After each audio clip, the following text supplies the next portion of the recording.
भारत में बेरोजगारी इतनी तेजी से क्यों बढ़ रही है?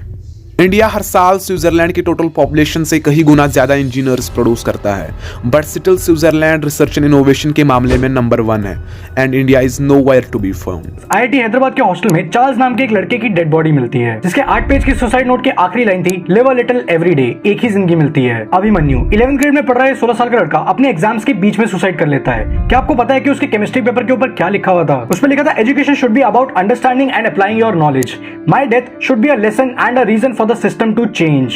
ऐसा क्यों? इंडिया में हर रोज 20 बच्चे सुसाइड करते हैं, विच मीन्स हर 90 मिनट में एक सुसाइड होता है, और most of these are happening due to academic pressure and career anxiety. क्यों ज्यादातर टैलेंटेड इंडियंस अब्रॉड जाके जॉब्स करना प्रेफर करते हैं?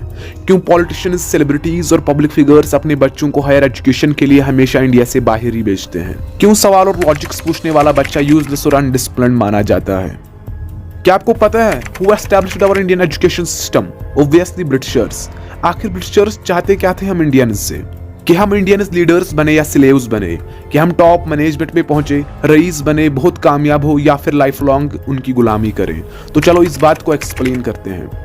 जब ब्रिटिशर्स इंडिया में रूल कर रहे थे तब उन्हें इंडियंस को कंट्रोल करने में 2 बड़ी प्रॉब्लम्स हो रही थी। सबसे पहली प्रॉब्लम थी कम्युनिकेशन की। इंडियंस को इंग्लिश नहीं आती थी, which made it very difficult for Britishers to instruct and manipulate Indians.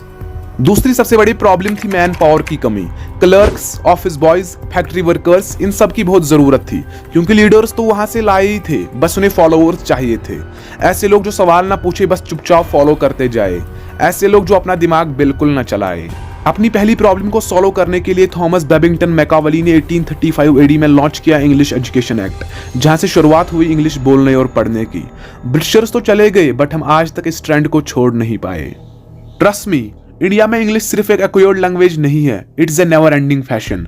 धीरे धीरे हम लोग नमस्ते और आदाब से हेलो पर आ गए, फिर हमारी किताबें इंग्लिश में कन्वर्ट होनी शुरू हो गई, स्कूल्स में अंग्रेजी बोलना कंपलसरी कर दिया गया, और जो लोग इंग्लिश को अच्छे तरीके से बोल पा रहे थे उन्हें अपर क्लास कहा गया, और जो लोग नहीं बोल पा रहे थे उन्हें लोअर क्लास कहा गया। और इस तरह से ब्रिटिशर्स ने अपनी पहली प्रॉब्लम को बड़े प्यार से सॉल्व कर दिया, और अब बारी थी उनकी दूसरी प्रॉब्लम को सॉल्व करने की। आप सब ध्यान से ऑब्जर्व करना कि स्कूल का फॉर्मेट एक फैक्ट्री जैसा ही है। बेल बजने पे एंट्री, बेल बजने पे लंच और बेल बजने पे छुट्टी। बचपन से ही स्टूडेंट्स को ट्रेन किया जा रहा है to follow the patterns, to stay in control. बच्चों के दिमाग में सेंसर सेट किए जा रहे हैं कि जो नेचुरली बेल के बजने पे तुरंत रिएक्ट करें। This happen in college and till date in the corporates also. क्योंकि जब ईस्ट इंडिया कंपनी को क्लर्क्स और वर्कर्स चाहिए थे तो उसके लिए दे मेड श्योर कि इंडियंस क्रॉस रूट लेवल पे स्लेवरी के लिए ट्रेन होते रहे। और आपने ये तो सुना ही होगा कि अगर समाज में कोई बदलाव चाहिए तो किताबों में पढ़ने वाली बातें और स्कूल में सिखाने वाला तरीका दोनों बदल दो। बस एग्जैक्टली यही हुआ है हमारे साथ।